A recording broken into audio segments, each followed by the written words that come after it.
Question. Coming up. 28 seconds.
But Andrew would know that he working with me, right?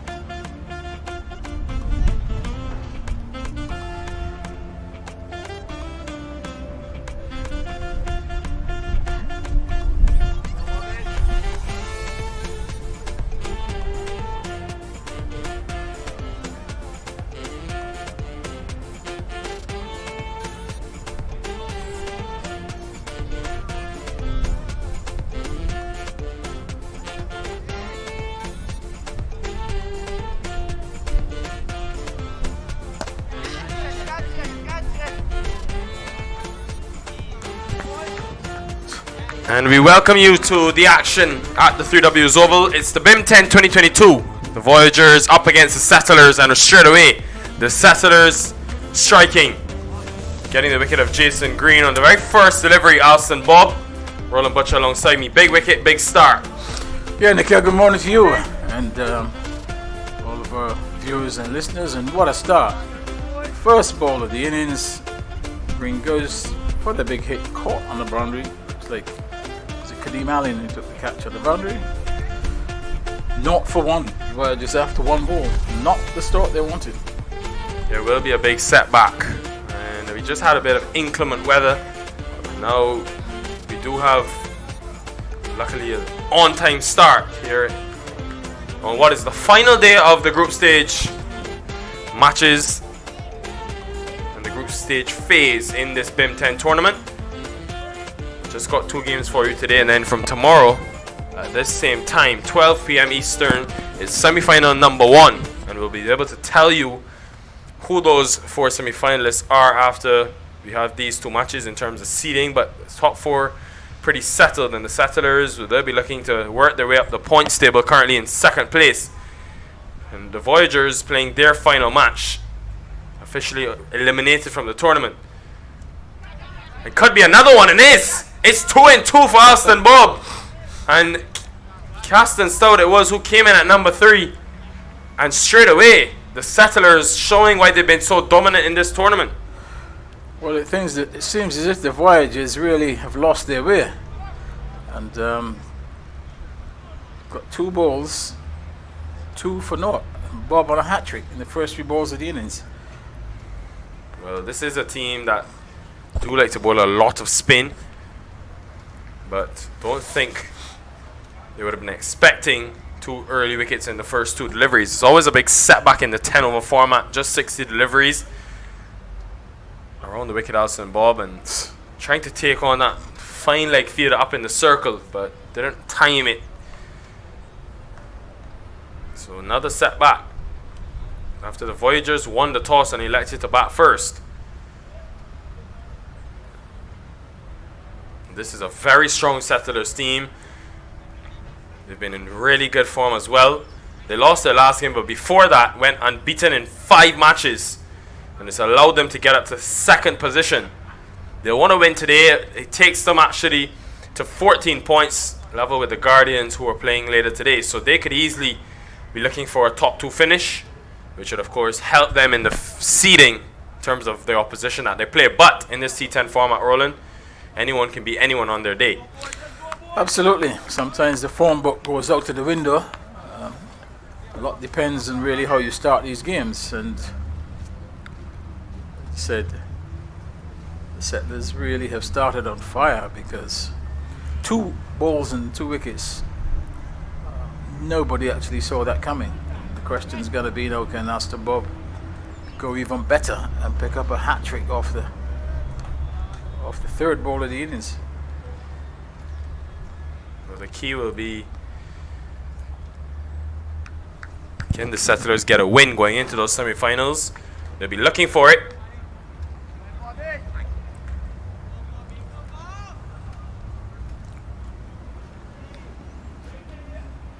So Bob on a hat trick to Dwayne Smith.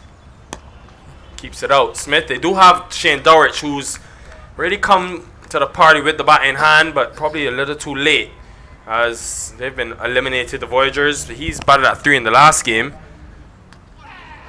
And another wicket. It's 3 and 4 balls for Aston Bob. This time much quicker delivery, and it may have just kept a touch low. This is big trouble for the Voyagers. Certainly is trouble, and not a run on the board and 3 wickets down in this first over. Bob 3 in 4 balls. After Dwayne Smith blocked the first one, Bob bowled the second one slightly flatter, and Smith trying to hit through the onside. So it's clean bowl, and Aston Bob really is turning this game on its head in the very first over.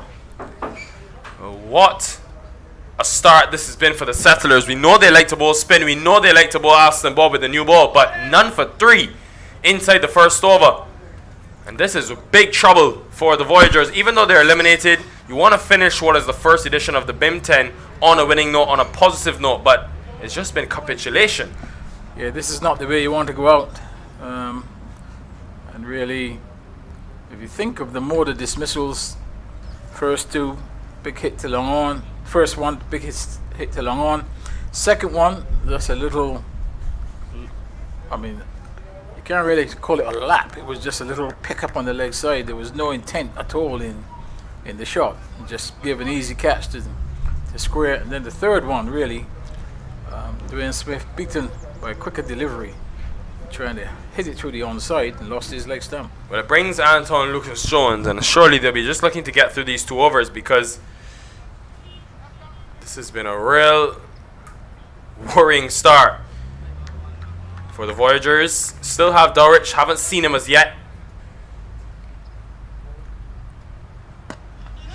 Wisely keeps it out, but in terms of yesterday's action, a telling day, some close matches as well, which saw the Titans losing yet again, just 1 win in their 10 matches. It's a team with a lot of big names: Kyle Hope, Zachary McCaskey, Naeem Young, and others. So that would be a big disappointment for Sean Worrell as well. But in this one, it's been all the Settlers after the first 6 deliveries, after losing the toss, mind you, and being asked to bowl first. End of the first over, none for 3. Yes, I don't think we would have had in this tournament an over like that, Aston Bob. 3 wickets in the over, not a run scored. I don't think we will see this in the rest of this tournament either. That really is quite remarkable.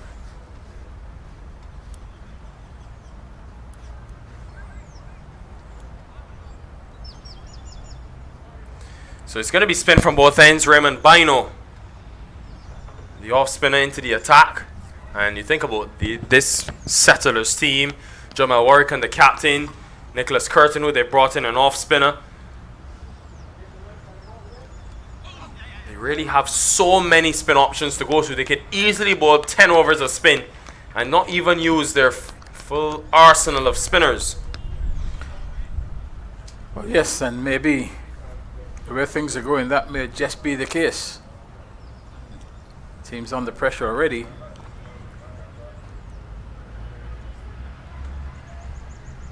So Lucas Jones now will look to rebuild things with Springer. Springer's been probably their best batter, the Voyagers.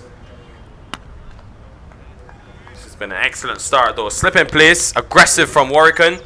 And the two out the circle, pretty conventional for the off spinner. Long on and a deep mid wicket.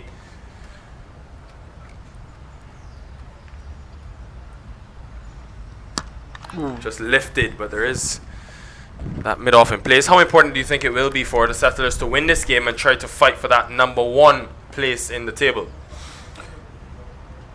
Yes, I mean, obviously it's a very important game for them. First of all, to get the victory. As you said, you know, once you're in a position to fight for that position, you know, you suddenly draw confidence from it. If they can win this game and win it easily, I mean, that will help them tremendously. So Akeem Springer again, he's had to reconstruct the batting innings mainly when he's come in. He's come late in the tournament, but ever since he's come to the BIM 10 tournament, he's been a revelation for them and probably the only batter with consistent runs in this tournament. Played in the gap, and this will be more runs for the Voyagers, but they need a lot more where that one came from because it's still just 3 runs from the over and just 1 delivery remaining.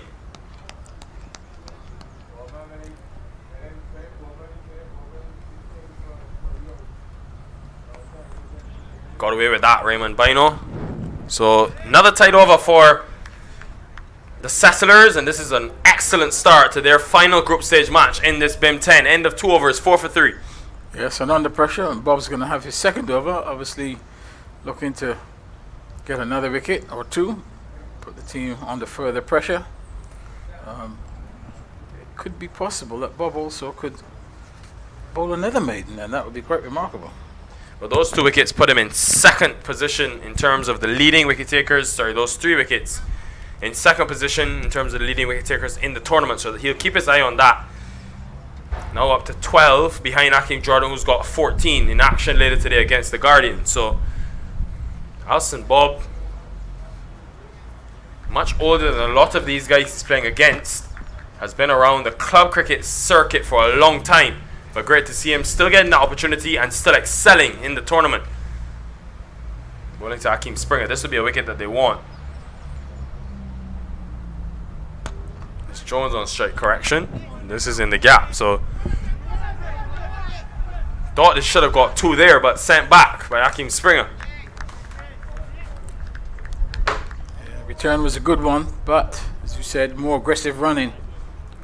Batsman could have got 2.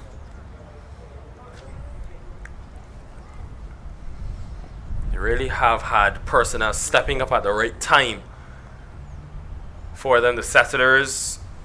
Think about the team. I think they're really well constructed as well. You think about the spin that they have, which always will play a big part on cricket in the Caribbean, especially on these surfaces, as they've worn throughout the series.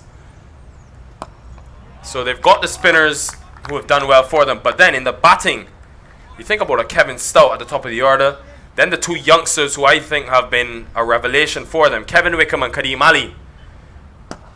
This goes high. It's coming our way. And the first maximum of the day, Akeem Springer. He's a dangerous player if he gets going. Yeah, Bob just giving that one a little bit more flight. But importantly, it was wide of the off stump. And with a mid-off in the 30-yard circle, Springer hits it cleanly. Right in front of our commentary position for the first 6. Yeah, probably the first time in 8 deliveries he's missed his length, Alston Bob. It was much slower, and Akeem Springer, the way he's gone about things in this tournament, you won't want to see that too often. He's just batted in the 7 innings out of the 9 matches and 149 runs already, and has a 50 in the tournament. So if he can spend some time at the crease, maybe to that 6th or 7th over, they could then be in a much more comfortable position. The problem is he's going to be under a bit of pressure in terms of overs, because this would be the This would be the third over. And that could be out also, is it? No. Dice. Straight enough from Akeem Springer, and this is what we're talking about. The danger that he possesses when he's at the crease. And it turns out to be a good over, much improved over, 11 runs from it. End of 3, 15 for 3. Yes, and Bob's figures now 3 for 11. 15 for 3, you're absolutely right. And Springer, a very confident shot. This is really, again, given a bit of air. It goes straight down the line, directly back over the bowler's head. Bedon can't get around in time. Well, it really has been a tough tournament for the Voyagers, especially with the bat in hand. Springer's the only man that's now gone past 150 runs, and only 2 other members have gone past 100 runs. So that tells you all you need to know. They've had a couple of games where they've actually tied and not been able to win, and that's cost them.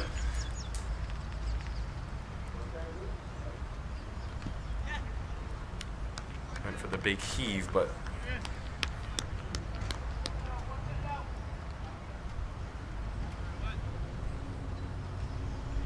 so they have had struggled to get those wins consistently in the tournament.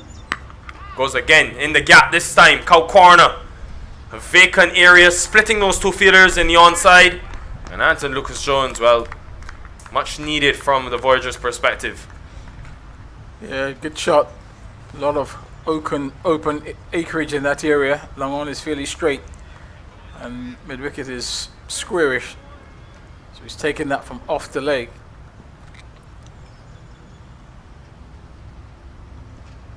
That one got a bit of extra bounce, and we have seen that at times. Much slower deliveries, getting some purchase off of this surface here at the 3Ws Oval. So something to keep an eye on, and I think that will keep someone like a Jamel Warrican very happy, knowing the amount of spin he has on offer.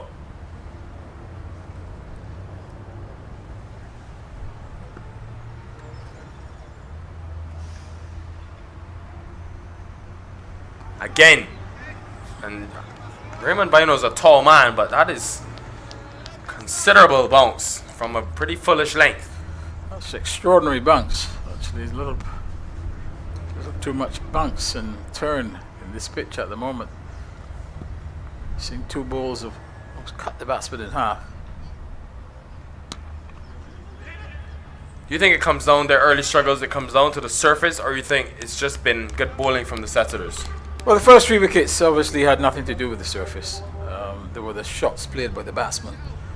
If one of these batsmen had got out to a couple of those balls that turned and bounced, then you could say that. But the dismissal, the 3 dismissals really, the manner of the dismissal, this big swing down to mid-on, nothing to do with the pitch. Also the little sweep shot, and then Dwayne Smith's pull and miss.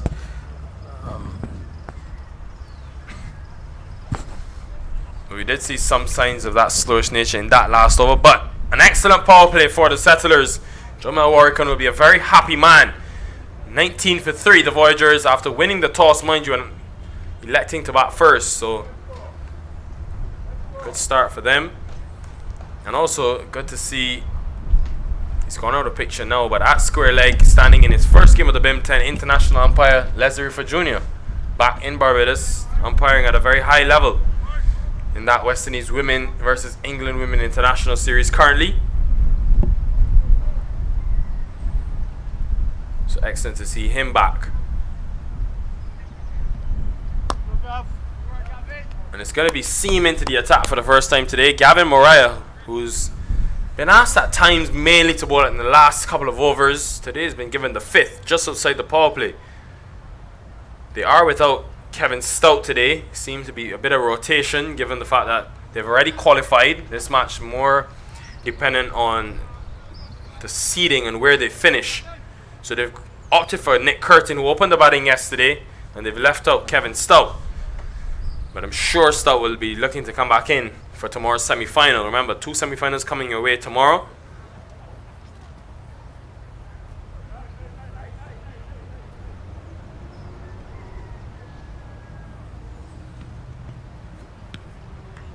Have to re-bowl that one. Starts wide, but he's bowling left arm over the stump. So pushing that ball across the left-handed Akeem Springer. Sorry, the right-handed Springer, but trying to bring some element of challenge. Now he's allowed 5 feeters outside the circle, so he's got deep in the wicket, long on, long off, and a deep cover as well as deep third. So it tells you probably will want to be on that 4th or 5th stump line. Goes back there, this time much straighter, and a dot ball. Good start from Mariah. Yes, they feel a little bit more relaxed now. The power players' overs have been completed, and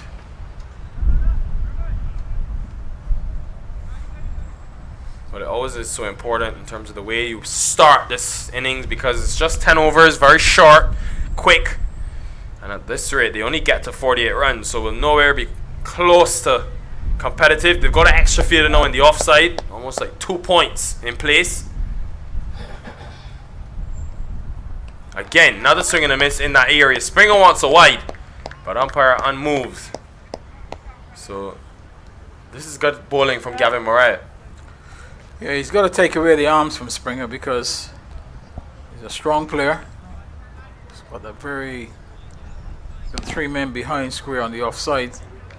Third man, so the short third, and then that backward point. It's all been about that length though, because he hasn't been too full and forcing Springer to hit into that bigger side. He's got 5 fielders on the offside and just 3 on the onside. So you have to be very precise in terms of his plans, Mariah. But so far in these first 3 deliveries, he's executing very well. Again, another test of their depth, leaving out a couple of their main frontline bowlers, the settlers. But Mariah stepping up in a big way so far. Has to finish well. Another good delivery, just 1. You take that because it also gets Hakeem Springer off strike. Yep, and that's what you need to do when you're under pressure. If you can't get the ball away, just get the singles, try and give someone else the opportunity. Nicholas Curtin, back in his orange, played his first game yesterday for this Settlers team, and he will be a big addition going into the semi-finals and potentially the final in the next couple of days. Another dot ball, and again another delivery on that 4th stump line. He's making it very hard to score against Gavin Mariah. This is excellent bowling. Yeah, just getting it wide, and with that packed offside field, ball going straight to point.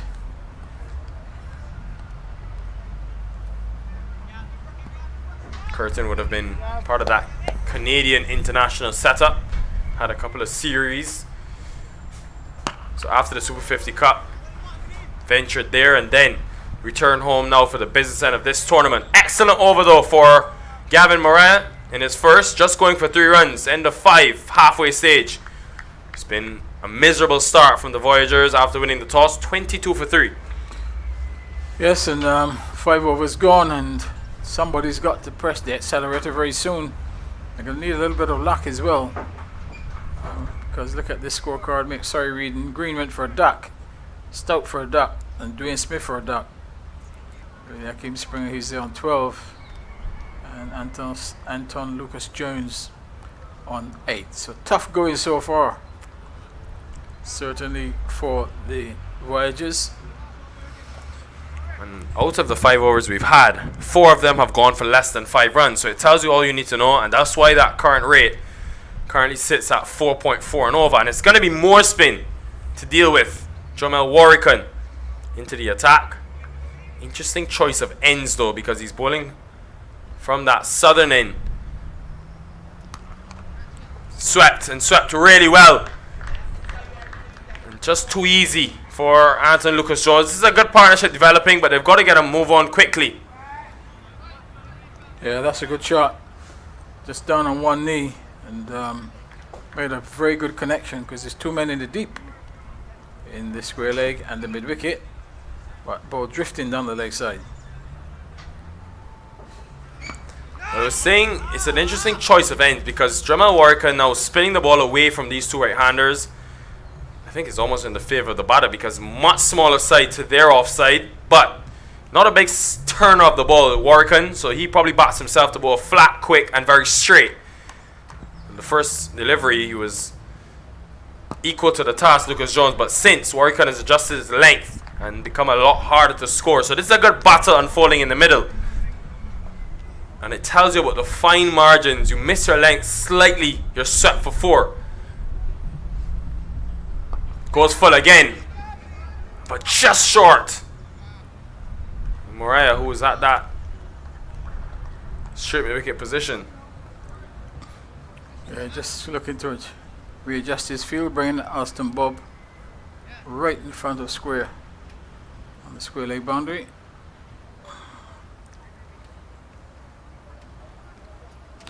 Again, another quicker delivery and another dot. 4th dot of the over. 3rd correction of the over. Oh, it is the 4th after the initial boundary. So this has been a good comeback from Warwickon. Can he hold his nerve though? Has to finish the over well. There is a field at long off, but it doesn't carry to Kevin Wickham. But it's still a good over that the Settlers will take. Just 5 runs from it. Just 4 overs to go. That's the nature of this quick format. 27 for 3. Yes, and at this point, projected score is projecting 45. Don't think that would be a competitive score whatsoever if they get only to 45. So they certainly need Akin Springer and Anton Lucas Jones to continue this partnership, as Moreira will have his 2nd over. But of course, they do have the likes of a Matthew Jones, who we know is very powerful and still to come. So it'll be interesting to see when they use him. See him padded up there with the helmet on, so it could tell you that he may be coming in next, and he can hit a really long ball. Moreira for his 2nd, deservedly so. Haven't seen this very often, Roland, where the captain has actually opted for now 3 of his options to bowl those 2 overs on the trot consecutively. Well, things have been going well for them, so it's just a case of maintaining the momentum. No need to change something that's going well. When you get a start like 3 wickets in the first over, not a run on the board, it gives you a little bit of leeway in terms of the decisions that you make.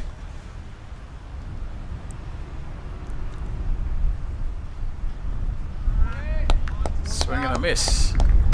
You got a pace off option from Moreira there, and it shows you the versatility in this Settlers team, because for the tournament they've started with Shake Marshall, the off spinner, using the new ball. But in this game, hasn't bowled a ball as yet. We haven't even seen Kadeem Aline, who I think will come into the attack as yet, or that man on screen, Nick Curtin, who can bowl his off breaks as well at a very high level and all round. And they still have Kamari Boyce to come back in, the left arm spinner. This time got him and bat on it, and it was the wrong time for wicket to go down for the Voyagers, losing their 4th in the 7th over. But Gavin Moreira, he's been right on zone and deserved that wicket.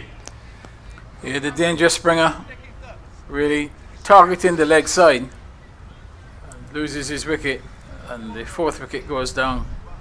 28 for 4. As you said, Matthew Jones, what can he do? Well, he hasn't given Akim Springer that full length that he's so powerful against, and that was the key. Just seemed to be a bit of frustration building, some pressure building, game getting away. And Moreira and this Settlers team, they have been dominant pretty much from the first delivery. Yeah, just outside the off stump, walking outside the off stump. Springer looking to hit that one over mid wicket, gets an edge, doesn't wait for the umpire, just walks.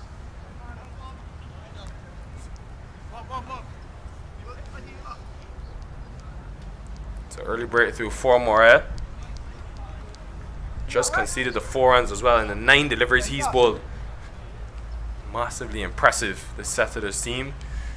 Brings Matthew Jones now though, who can really strike it and change the game for you. Doesn't have many deliveries to use though, just 18 after this.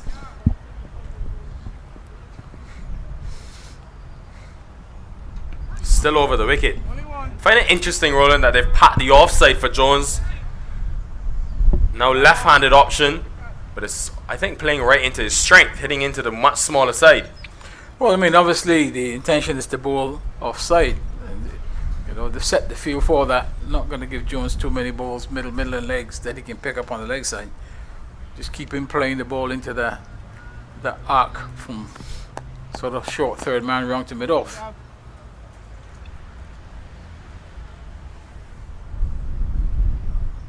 Goes short again, and he has used that shorter delivery very well in this tournament. Just a single, and this has been a golden spell, regardless of if it goes for a boundary or not. Just 6 runs in 11 deliveries bowled and picked up the wicket. Yeah, he's done a good job. I think he's continued from where Bob's left off, really. Bob did the early damage. Mariah's come in and controlled the situation pretty well, then picked up a wicket himself. So I think he can feel pretty proud on the job that he's doing right now, because it ensures that the Voyagers just cannot get away.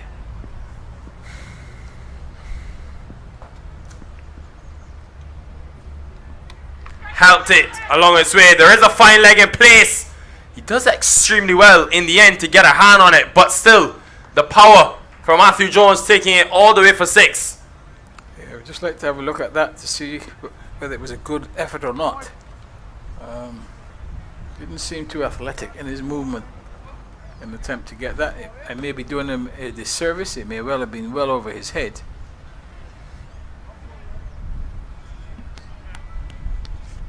Never easy, those catches on the boundary. Athalbert Brathwaite, not a tall man either.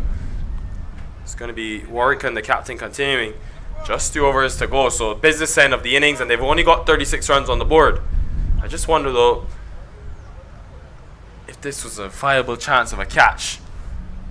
Where I thought he ran in initially, I think just... Yeah, very, very difficult to see. We would have to really scrutinize it in slow motion. But it means that Jones is able to get going, and that could be exactly what he needed to kickstart this innings. I think if they can get to 75 from here, another 40 runs in 3 overs, that could be a bit more competitive. Got 3 deep on the onside Warwick. Wonder when will be that time where Anton Lucas Jones, who's now been there for 23 deliveries, when does he decide he needs to go after it? Well, I don't think he has an option, but at the same time, Warwick has played this game at a high level. He's got a pitch that is giving him assistance. Again, you know, he'll try to take away the arms here from Matthew Jones. Can't believe that he'll give too many balls flight. I think he'll probably push the ball into the wicket slightly quicker. Starts full, but Jones capitalizes. Not many can stop the ball when he hits it, Matthew Jones, and all of a sudden 10 from 2 deliveries for Jones. Yeah, poor delivery by Warwick. It was just a nothing delivery, and exactly where Jones wants it, full and on the leg side. I think with this field and with the bigger side, you want to more often not be bowling outside that off stump to Matthew Jones. That's just too easy. On the legs, full toss, and he can position it exactly where he wanted. Goes again, but this time doesn't time it as well. Just be one, and I think a big success for the Settlers. That Jones, the left hand, is off strike. Yeah, better delivery by Warwick, quicker, flatter. Really not allowing the batsman the opportunity to get on the ball. That's what he needs to do. There's no point in going searching for a wicket. Batsman has to go after the ball, so every chance to... This goes high. There is that long off fielder, but he's just a mere spectator. And Anton Lucas Jones, well, that was a long time coming. He's been there for a while, needed that maximum. Yeah, this is very poor bowling by Warwick.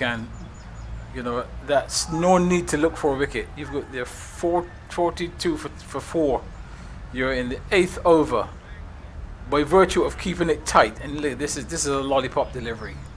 Got exactly what it deserved. Just tossed up in the air, trying to get a wicket. No need to. The batsmen will get themselves out. That's poor bowling. You've done so well prior, Warwick.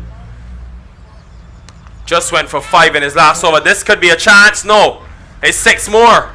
3rd maximum, 2nd maximum correction of the over, and all of a sudden the Voyagers bring the 50 up with some style. Well, I find it, maybe you can explain to me the thinking behind the way Warwick is bowling. I find it very, very hard to understand. Maybe he believes that he'll eventually miss one. This time though, he'll get his man easily taken by Bino. But you think the damage may be just done because 18 runs have come in that over. And Jamal Worker will be disappointed, the captain. Well, I mean, that was a very poor over. There's no satisfaction in getting 1 wicket by going for 18 runs at a time when you've got the team really on the back foot. And, you know, he may feel justified that he's got a wicket by tossing it up. I think in the context of this game and the context of the innings, really, that has been very, very average bowling. Well, I think the Voyagers, on the flip side of that, will want to use this momentum now going into these last 12 deliveries to try and get somewhere to 75 or 80. I think they need that at least to be competitive as Jermaine Bullen walks to the middle. But not sure about that over from Workin, because when he bowled that 6th over, just went for 5 runs. The length was key. He was not too full, was probably into the pitch a lot more, using the pitch a lot more, and it was very hard to score against. But then just altered his plans, went a lot fuller, and was hit for 2 maximums and 18 runs. Well, that over was for Warwick. It wasn't for the team. That it really. I think if I was standing in the outfield there, captain or not, I would have been extremely angry and voiced my concerns at the approach to that over, because it's not about you getting wickets. It's about restricting the team to a score that you can then knock off quite easily. You take 18 away from this total, and you see the situation that the Voyagers, that was their true position. Okay, they've lost 1 more wicket. Makes no difference. So 2 overs remaining. It's Shakib Marshall into the attack, the off spinner.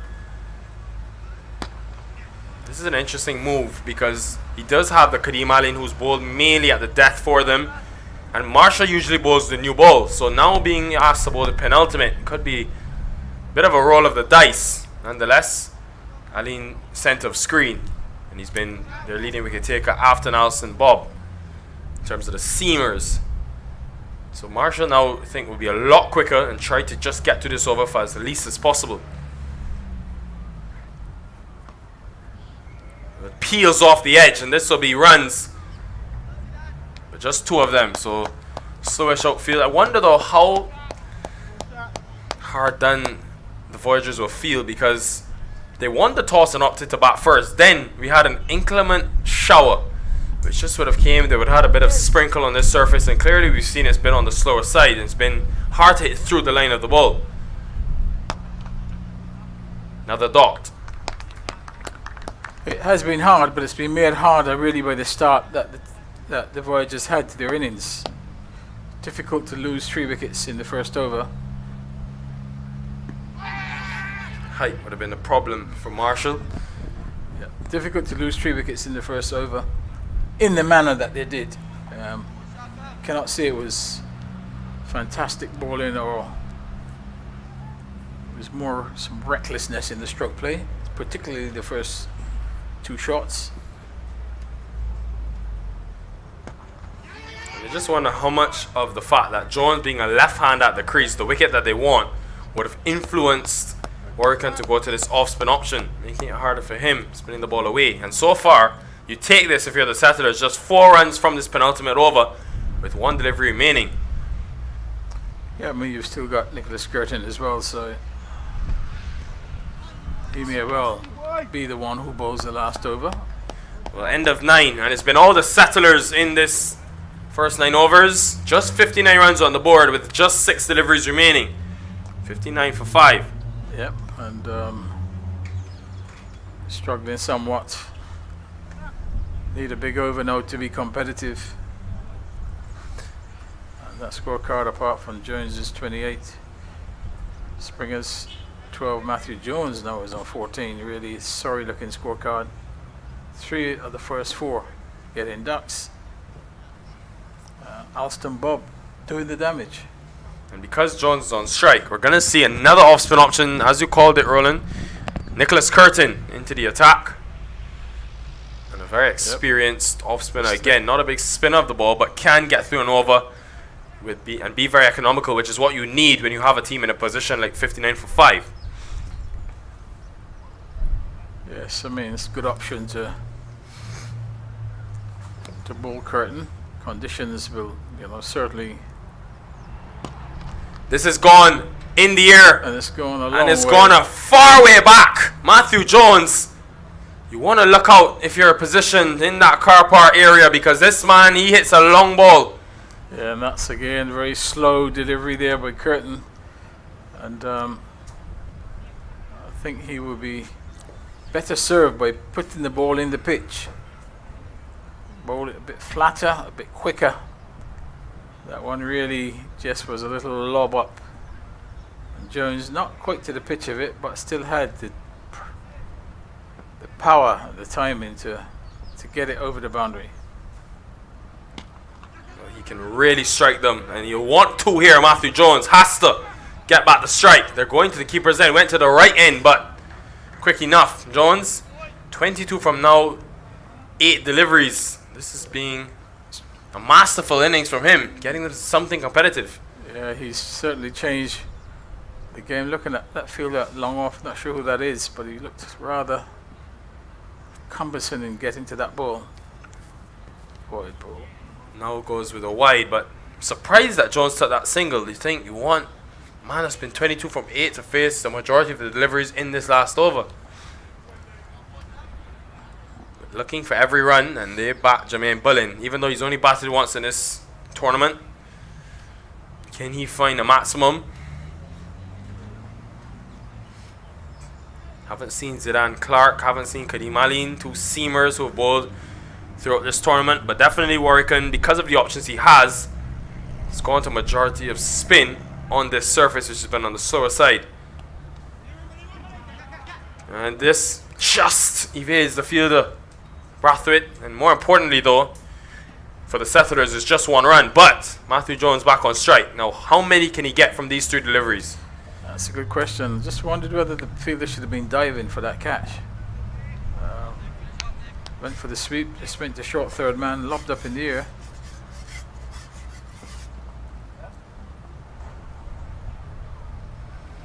Down the track again, and sublime from Jones. Same area, same result. You cannot stop this man. And Curtin just seems to be just going through the motions here. Another lob delivery. Maybe it's bowling that end. I think, haven't seen Warwican do the same thing. I don't think Curtin has used, like Warwican, have not used this pitch well enough. It just really is, that's a gift delivery. Wide, right in his arc for Matthew Jones. Likes a bit of width. And in this sort of form, clears the boundary once more. Well, there's always going to be a risk. Bowling Nicholas Curtin for the first time in the innings in this 10th and final over.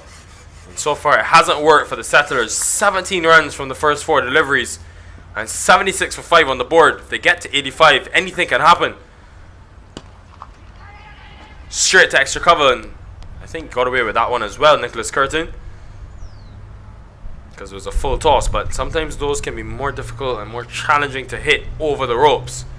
But Matthew Jones on the weekend rolling, he blazed 73 from 35 deliveries, so clearly just picking up where he left off from Saturday when he hit those 73 runs at the Wanderers cricket ground.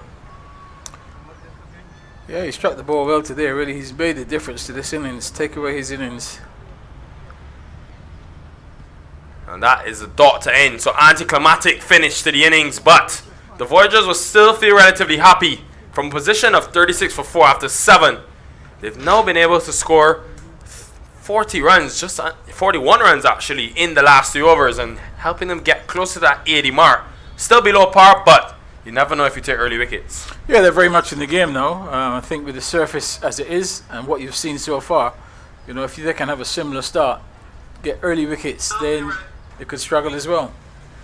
Well, it means then that the Settlers, to solidify their place in the top 2, will need 78 runs to win. It was a capitulation from the top order. Lost 3 of the top order in that first over. None for 3 after Bob's first, but then a good partnership by Anton Lucas Jones and Hakeem Springer, and Matthew Jones using his power. 3 maximums to finish the innings, 29 from 10. And the bowlers, well, Alston Bob, the standout, 3 for 11. 1 apiece for Moriah and Warwican. Curtin was expensive in his 1 over, which went for 18 runs. 77 for 5 on the board. The Settlers will need 78 when we return. We'll be back in about 10 minutes' time.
And welcome back. And the first delivery of the second innings, single out to deep square leg, so off the mark immediately, and needing 78 for victory. That first ball played away by Tyrone Gibson. It's one without loss off the first ball. Well, they will need early wickets very quickly. They'll be looking to Rashad Worrell, Zion Brathwaite, a young seamer who they've played today, trying to give him some experience and exposure at this level. The Settlers, I think, will think about that 41 runs they conceded from the last 2 overs. They'll think about if they can, if that could be the difference. But they've got a long batting lineup, even after some rotation today, so I don't think they'll be too worried about this. Opening with Curtin and Tyrone Gibson. Do you think this is a move, maybe? Nicholas Curtin, new to the tournament, setting him up the order to open the batting. Maybe just wanting him to get him in rhythm going into those semi-finals.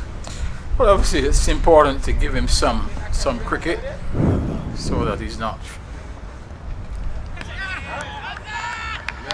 swing and a miss. Not quite sure, Curtin, whether to cut or pull. Ends up getting caught in the no man's land and really didn't do anything at all. But that, you can see, is when you haven't played a great deal of cricket. Your thinking is a little bit off, and obviously to give him some practice here is important. Not chasing a huge total, but a chance to get a few balls in the bat.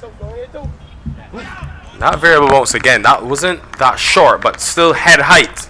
Nicholas Curtin, who's well over 6 feet, so tells you that this surface hasn't been the easiest to score on. Obviously, as the sun bakes it, though, it will get better for batting. So in the end, I think the Settlers will feel very happy about losing the toss. Yeah, at the moment, certainly not the best pitch for batting in a shortened game. And someone just walking in front of the sight screen. But not a care in the world. They get through for the single finally, so Curtin off the mark after 4 deliveries. You never know. We've seen a couple of low scores in this tournament which have really given teams chasing some problems. They have a slow power play and then all of a sudden the run rate, asking rate gets up to 8 and 9 and over. Yeah, it could easily happen. And if in between you pick up some wickets, this game is by no means over.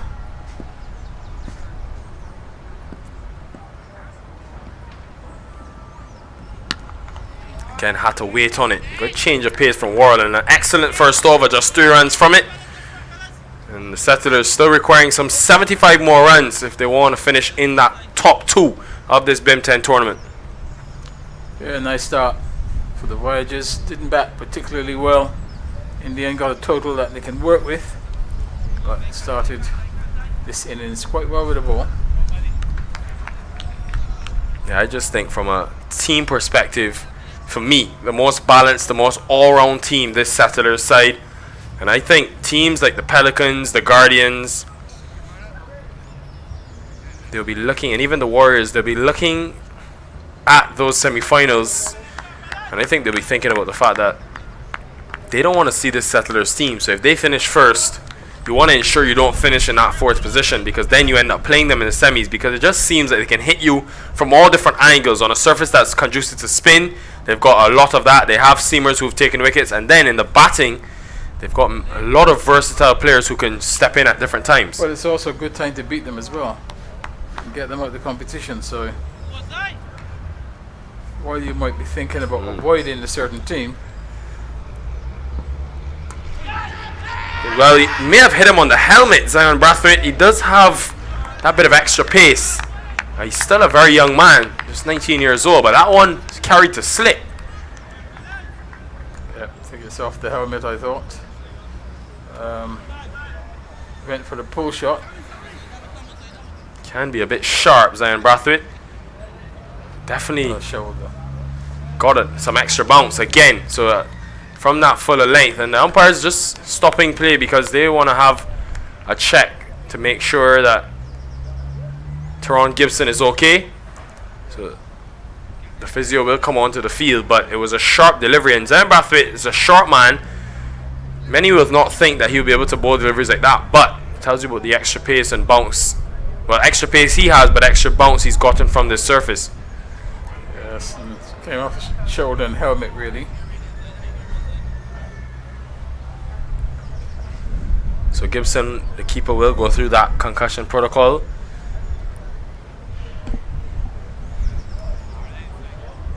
Hasn't had many opportunities in this tournament, Zion Brathwaite, but definitely is one to watch for the future. He's a very talented youngster. First time bowling in the competition. Roland, I actually captained him at Queen's College. That's it. So if he does go on to become... I hope you didn't tell him that he should be a spinner.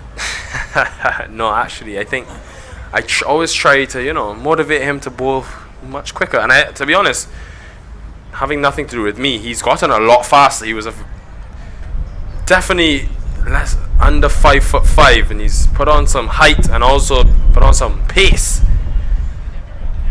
So he will be one to watch for the future. Seems like Teron Gibson is okay. And Lesarifa Jr., who's an international umpire, will be making sure that the right protocols are followed to ensure that Gibson can continue. Yeah, he looks fine. Doesn't look as if there's much damage. And the fact that it hit the shoulder first would have lessened the blow. Took some of the pace out of the delivery.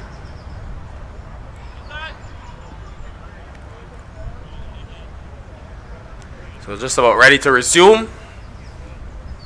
And this has been a good start in these first 7 deliveries, but that could be the break that the settlers needed. Just to regroup and come again.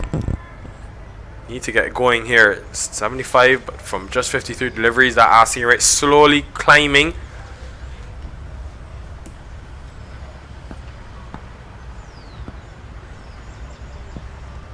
Again into the pitch and misjudged. Just seemed like he took a couple steps in, Sampson, at that mid-on position, and then just went over his head. Yes, another short delivery. Gibson going for the pull. This time he gets away with it. What do you make of his action though, Zion Brathwaite? Seems to be very fluent in these first 2 deliveries he's bowled. Take a closer look. Obviously, it will be difficult to judge because this pitch is so helpful.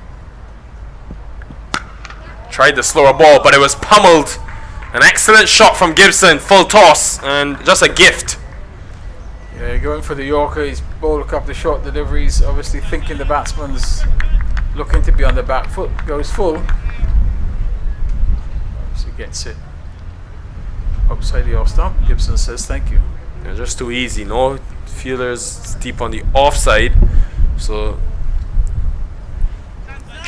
misses length. Zion Brathwaite, sorry. This time a flash outside that off stump, swing and a miss. So now he pulls his length back and goes back to what's been successful for him and gets away with a dot. Yeah, there's enough in the pitch for the seamers. You see the erratic bounce when the ball is in a certain area, so without slipping in place, he just needs to really hit the pitch.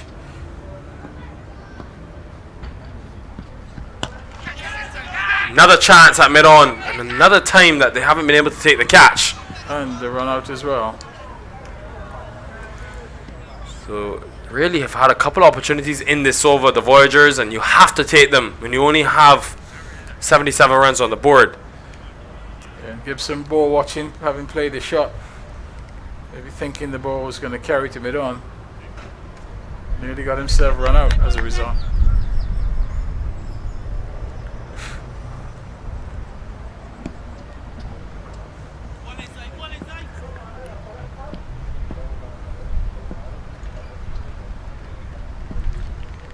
Very quick, but down the leg side, and it will be 5 wides, and that won't help the Voyagers' cause at all.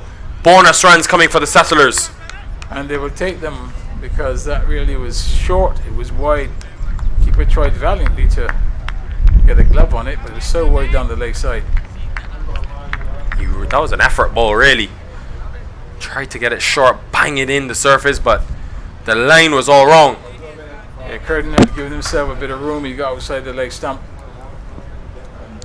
The bowler followed him. And this time again, erratic from Zion Brathwaite, and this is not helping. He started the over so well, but now he's just lost his way. Yeah, another 4 wides. This time the left-hander on strike Curtin, and this delivery not quite as short, but very wayward. This is way. This is even outside the return crease, and just kept going.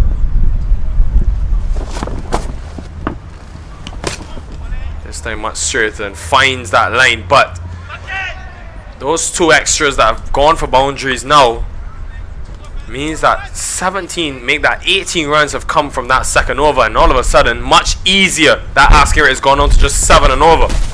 Yeah, very hurtful over that one, really. Not too many off the bat, but as a batting unit you take them whichever way you can. So Dwayne Smith now the captain in this final game for the Voyagers. They will need to be quick on his feet. He will need to be thinking. He's going back to Worrell. First over went for just 3 runs. The brother of Rashawn Worrell, who's been excellent in this tournament for the Titans, but they've been eliminated. So both the Worrell brothers will be eliminated from the tournament, from the southern end. Goes length, and Nicholas Curtin, well, just continuing that momentum developed in the last over. Yeah, just too short. Curtin's rocked onto the back foot. And, I think better you'll have a little bit more success if you bowl length to these batsmen. Try to get them onto the front foot. They will be uncertain in their mind as to how the pitch is going to respond, but halfway down you give them a bit of a chance.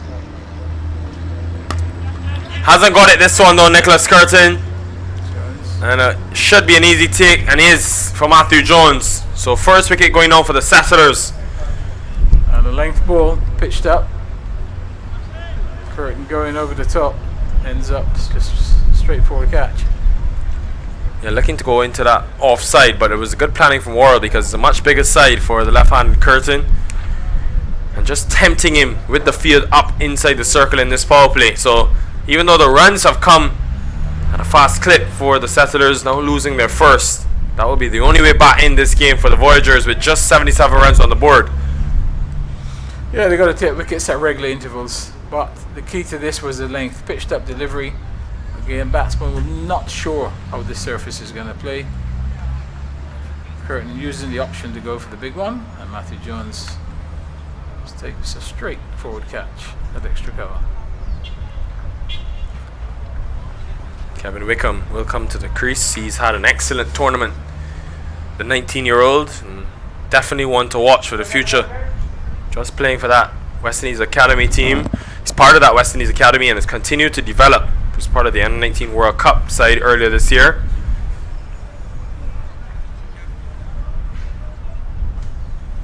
$143 runs in the 8 innings he's batted in the tournament, average over 20, but 14 maximums with a strike rate of 185. He's really lit the stage on fire when he's had the opportunity, as well as with Kadeem Ali, and the two of them have been unstoppable. I will have his work cut out for him though, because it's been a good start thanks to some erratic bowling from Brathwaite in the last over. He's been consistent though for them.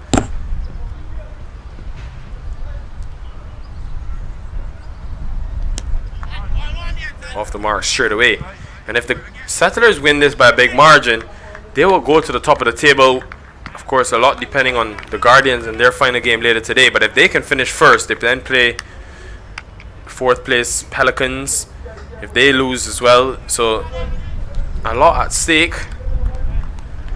Of course, for the Voyagers, they've been eliminated officially coming into this game. Just the 2 wins in the tournament. Goes through him. It's been a tough day for Zion Brathwaite because his over went for 18 runs and then misfield, but doesn't cost him any extra runs.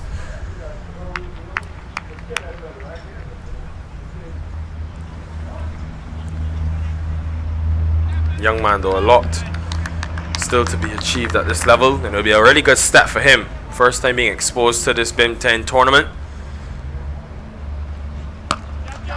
It's gone really high up, but hasn't gone long enough. But swirling in the wind.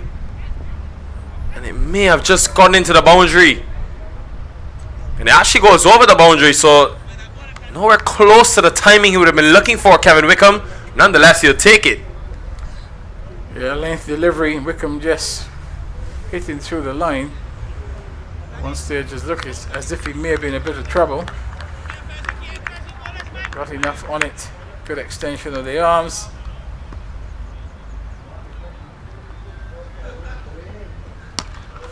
Goes again this time, much more promising.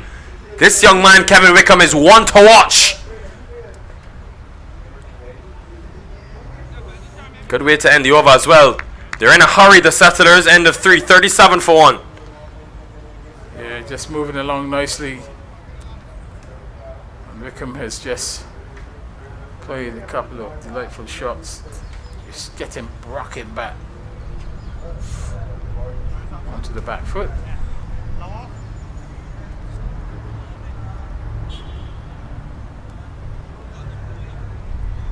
Be interesting to see who bowls the next over now for the Voyagers, but they need wickets desperately. And there's only a matter of time before we'll see Dwayne Smith, who's taken 10 of them for the Voyagers this season.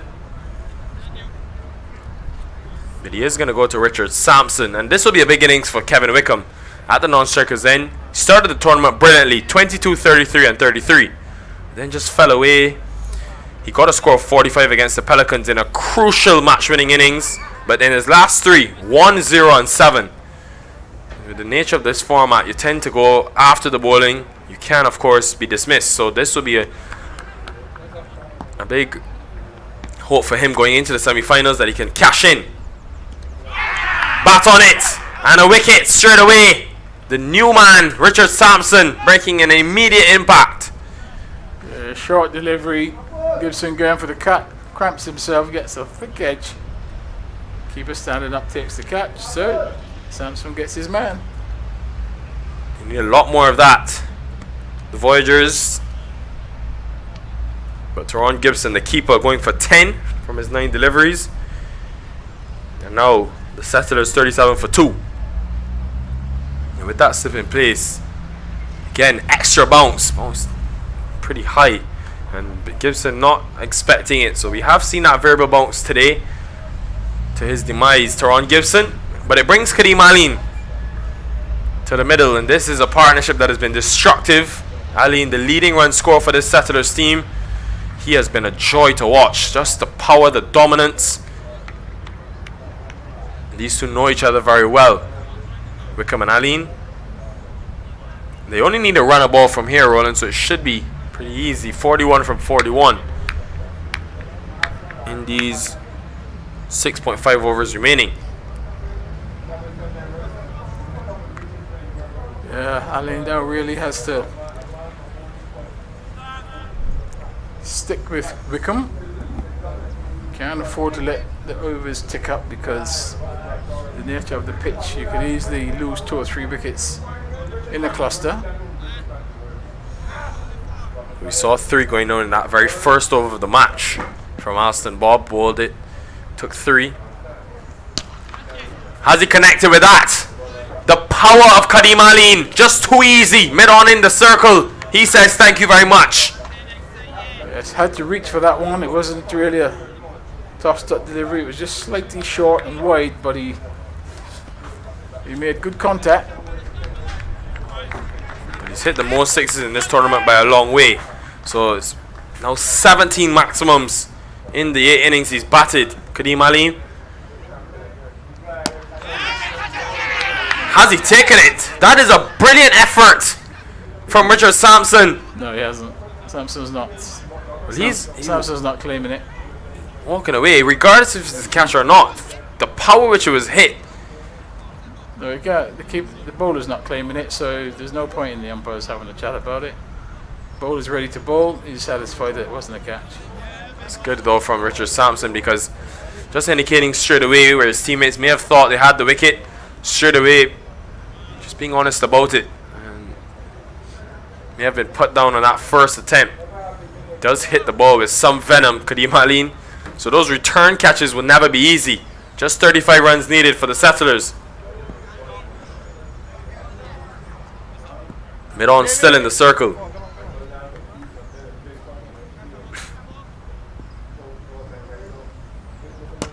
Goes again, Kadeem Haleen. This is out of the top drawer. He hits these sixes for fun.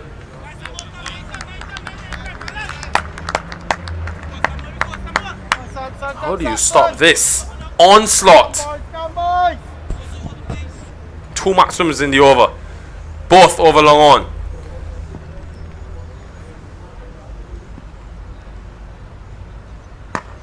Much fuller this time. And just be one. But Haleen has just been dominant. Great to see from a perspective of looking at the younger talent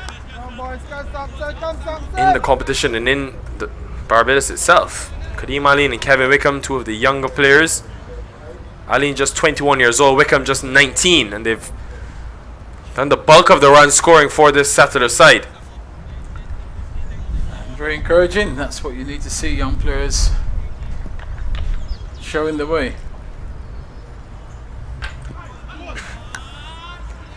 This time though, Richard Sampson getting the wicket of Wickham. We're just speaking about his prominence, but unfortunately in this format we are always looking to score.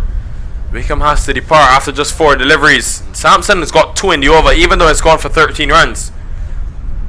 Not sure whether did he get something on that. It was a bit of a delayed action, but Wickham has to go. So 50 for 3 after 4.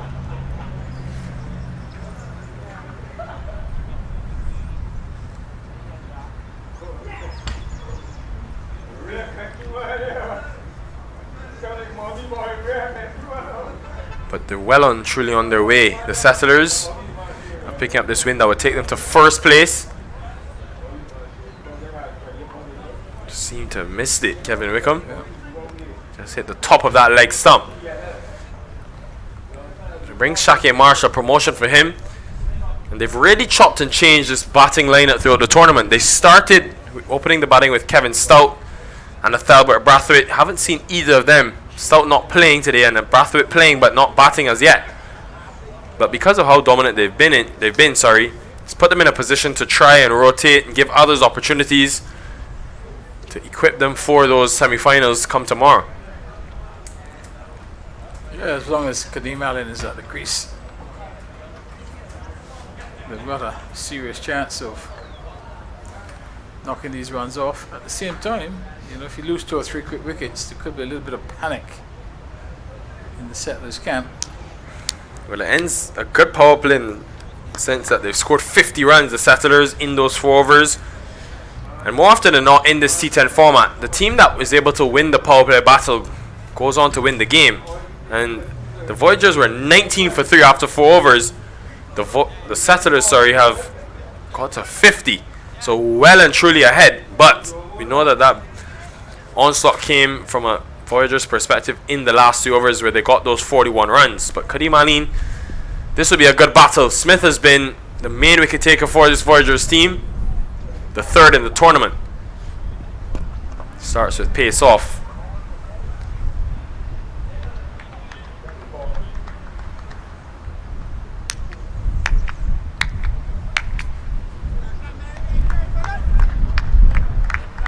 But it has been a tough season for this Voyagers side. Just the 2 wins, lost 4 matches only though, so they had 2 tied matches and 1 no result. Very short and wide signaled, so those extras aren't going to help their cause. Yeah, very, very short, just almost tennis bunks, so quite right in calling it wide. Now 11 wides in the innings. Already making the Settlers work for the runs. Just has a touch. And remember, Shaki Marshall in that last game was really struggling and then came in and hit 2 sixes of the final 2 deliveries of the innings to win the game for this Settlers team. You find them? Can't be gone.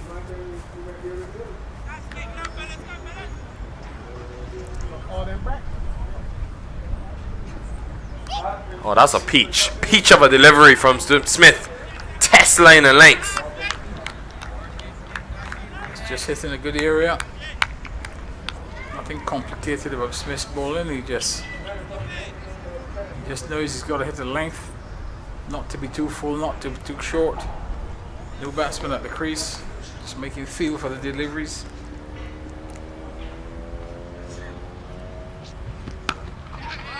Finally does get off strike, Marshall, but it's been a good over in the context of things. Even though less runs than balls required, it's just 3 runs from the over. Dwayne Smith, he's been very tough to score on. Against, sorry. I think the biggest disappointment for him will probably be that his batting hasn't come to the fore like we know it to be. An opener in 337 professional T20s. He's been so destructive regardless of where he's gone in the world, but hasn't really been able to score in this T10 format. And he actually mentions the transition, that it's a difficult one for someone that's used to T20 cricket. And yes, you go hard. The 10 over game is so much shorter and changes up a lot. Yeah, it is. As I said, it's a new game for most of these players, if not all of them. So it will take a time before they get to understand how to play it and the best way to play it, the strategies to use. So it's a work in progress.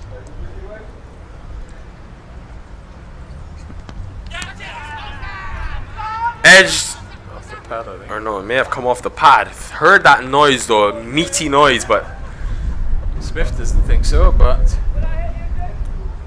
Leslie for Junior Demand unmoved. So end of 5 overs, a good one nonetheless for Smith. Just 4 runs from it, 54 for 3. yeah, just 24 runs now required. Still 5 overs to go.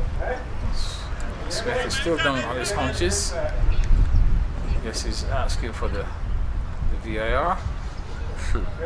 But somebody must tell Dwayne, not in this game. So that over of seam,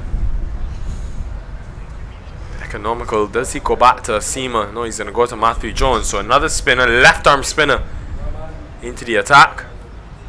And is a risk bowling to Kadeem Ali because he's hit 6s for fun in this BIM 10 tournament. Certainly one for all the international viewers at home to keep an eye on.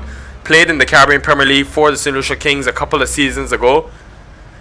But he has been a huge talent developing around the region.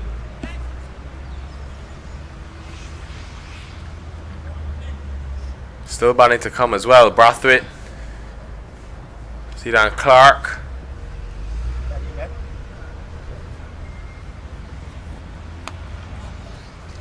This will run away. It is a slowish outfield because of the inclement weather, so Aline will retain the strike. Just get 2. Oh, fast.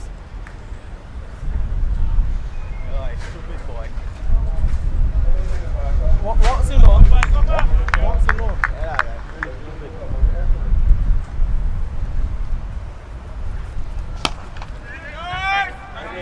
Well stopped. Excellent stop by Springer. Just keeps it to none. Only through and around as well. So interesting choice of angle from Matthew Jones. Very quick through the air. And interesting, even after the amount of sun that we've had since that shower, it's still been a tough surface to bat on. Yeah, obviously there's lots of moisture in the surface. You can see the color of it. It's not shining, so that obviously the covers would have been on, and I'm sure a lot of matches have been played on it as well. See that variable bounce again, one keeping low. And the Voyagers will be looking at this Settlers team and looking at what's to come. I think they'll be thinking about if they can get this wicket of Kadeem Aline. All of a sudden this game is on because they have players that can bat. Athalbert Brathwaite, who is open to batting. But one always brings 2 in this game of cricket. And they can put some pressure on this Pelicans team, but they have to, Settlers, but they have to get them out. Sampson almost slipping, but Misfield, but just the one in the end. covered. Yeah, I think the wicket of Aline would be a key one if they're going to have any chance of getting back into this game.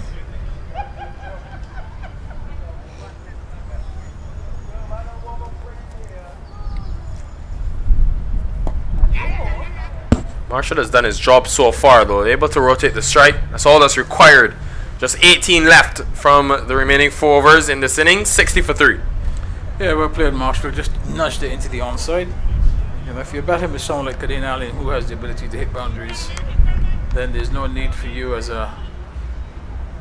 someone who doesn't hit the ball as cleanly as he does to try and match him with that type of stroke player. It is much easier to do your job in terms of rotating the strike, get him on strike as much as possible, and ensure that wickets are not falling.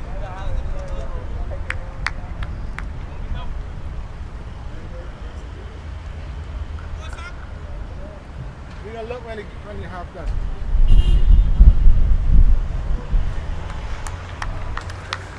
So we will be doing Smith. Oh no, it won't actually. It'll be another seam option. Jermaine Bullin into the attack. So Bullin, an all-rounder, but again hasn't played much for this Voyagers team. It's the first time he's bowling in this tournament. So because it's their last game, we've seen opportunities being given to 2 new seamers in Zion Brathwaite and Jermaine Bullin. Good for their overall development as well. Yeah, it's good to, obviously, for the new players to get the opportunity. This is a new tournament, and obviously you're hoping it will go from strength to strength. So, opportunity to see what you've got available for the next season.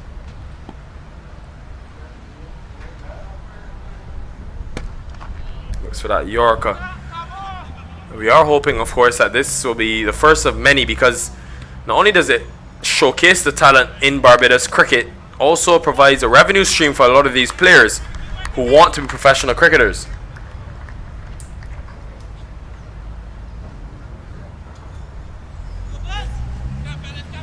So we hope that this Dream 11 BIM 10 can be around for many years to come.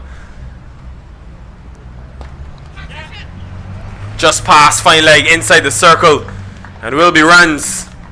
Yeah, not in control of that. Hitting down the ground. Big inside half of the bat. There's a short fine leg, and it just flew past him. But more importantly, goes to the boundary, brings that target much closer now. 12 required. Just too straight, and big risk with finding up in the circle. Just had the one fielder square on the onside in that deep mid wicket, so probably will want to adjust that line. Bullin.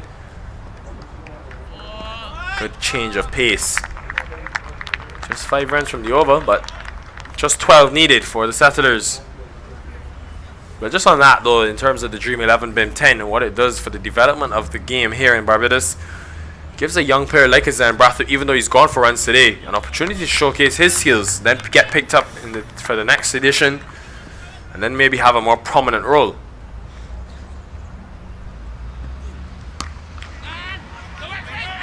Quick single taken. Yes, and also it's a nice piece of fielding.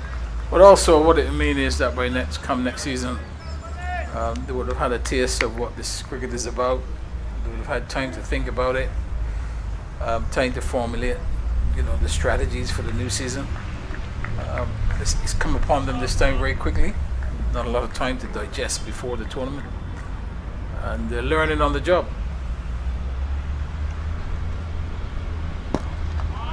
Sensible batting from the Settlers. Just 7 from the over, and that's all that's required. 10 to win. 68 for 3. Yes, and from here on in, it should be a cakewalk. Should be. But as you know, cricket can be a great leveler. But with 10 from 18 balls, really should not be a problem. Yeah, I think to that point though, in terms of the future of cricket in Barbados, you see this T10 and 10 over format growing rapidly around the world. And I think the same way you have players becoming almost T20 specialists, putting a lot of their focus on the development of their game into that shorter format, you could easily have players who put their focus on this 10 over format and try to go to the Abu Dhabi T10s, the Sky X 60s, and make that their own. So this could be the start of big things to come in cricket in Barbados. Matthew Jones into the attack.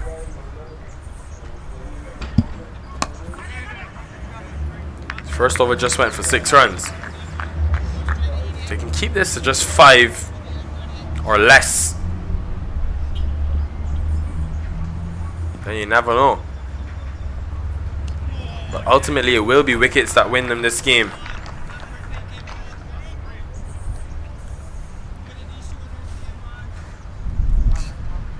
Aline just eyeing up these straight boundaries.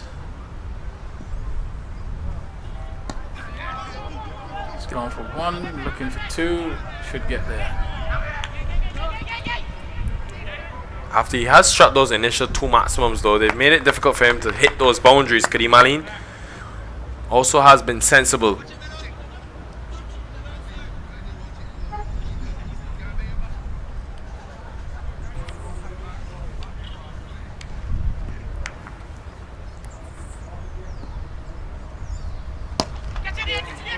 Goes to extra cover. 6. And a big strike. I was just mentioning the fact that his boundary scoring options had dried up, but he says no, he's still here and able to find that boundary with ease.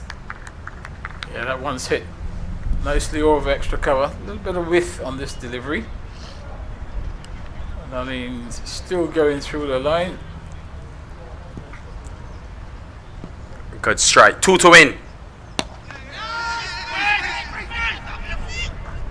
Nicely played, single. And the scores are level. Just waiting to rectify that issue with the scores. But yes, scores level now. Kareem Aline standing up, ensuring that his team is able to get over the line. 28 from 14.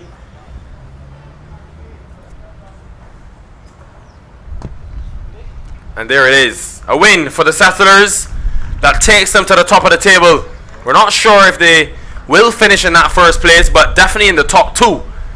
And this has been a dominant performance. They've just seemed to come to the party at the right time in this BIM 10 tournament. And surely they'll be a force to be reckoned with in tomorrow's semi-final. Yeah, easy peasy as they say. So 13 balls required. And Aline finishes on 28 not out. So 77 for 3. And really did not bat well enough in that first innings. Terrible start, 3 for naught after 4 balls. Difficult to recover, never recovered, and in the end quite a comfortable victory. Indeed, so it means that the Settlers go to the top of the table, and the batters, well, did exactly what they were required. Even after losing 2 wickets in 2 overs, they still were able to get over the line. And Kareem Aline, the standout with his 28, Shakib Marshall a decent 10 as well towards the end. Wickham played a few shots, got 11. But just 77 on the board, so easy pickings in the end. And the bowlers, well, just the success for Richard Sampson. Got 2 in that 1 over he bowled. Also went for 13 runs. But a win nonetheless for the Settlers by some 7 wickets. So don't go too far away, because at 2:30 p.m. local time, Eastern time here, we will have match 2 of the day. It'll be the Pelicans up against the Guardians. We hope to see you then.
cricket today? Did they play well?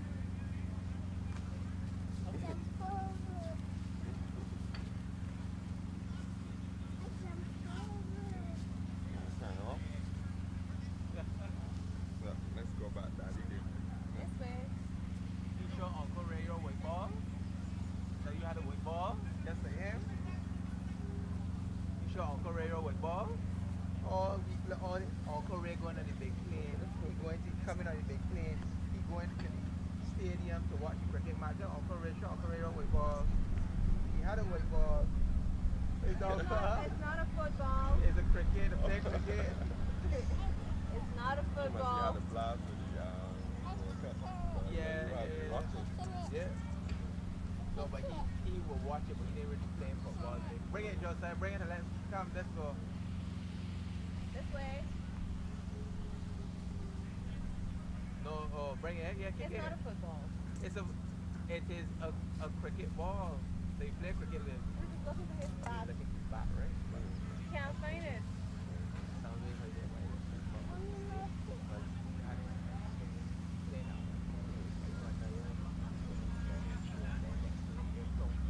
Huh?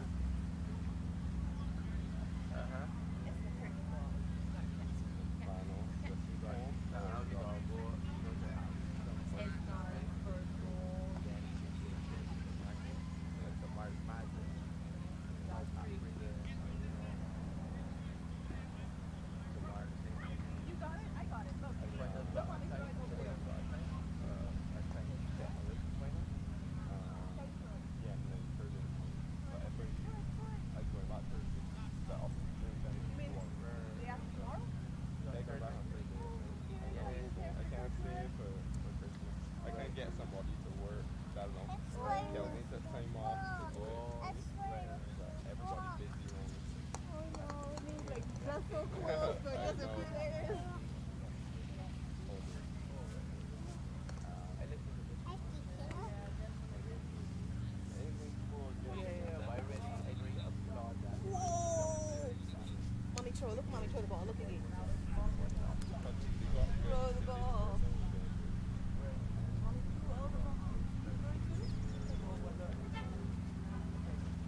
talking about the red bar. Yeah.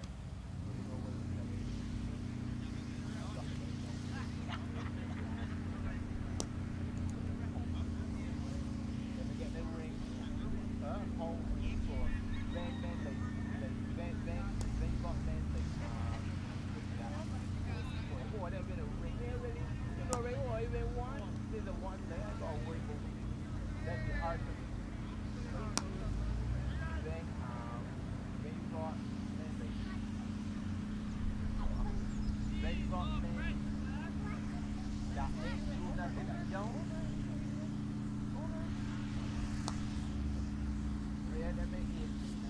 That make you already got. You look big man. What happened? Over. Look at Ben. You running a ball, eh? Yeah, ball, eh? Yes, ball, eh? Uncle Ray? So he's right-handed. Wait, Jess, but you on the camera. Amen? But we both left-handed, so I thought it would have been really But yeah, strong. Naya. But yeah, Naya. You never know something. Right. Yeah.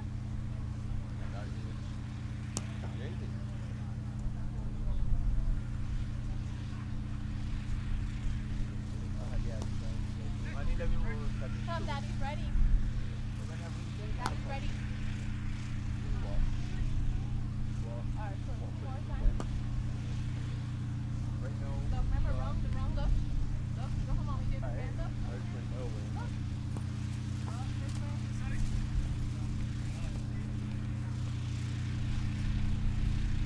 Right now, like, sorry. One day, what happened?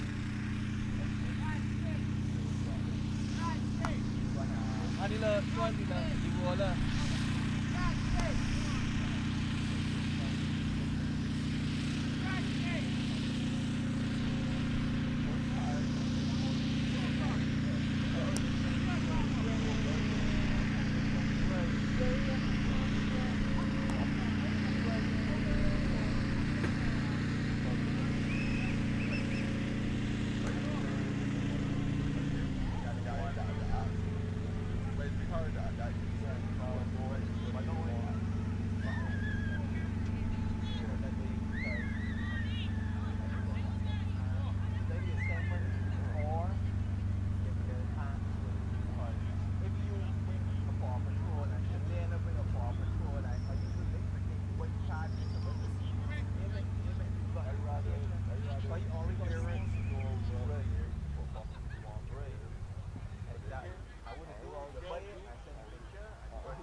Ball is in the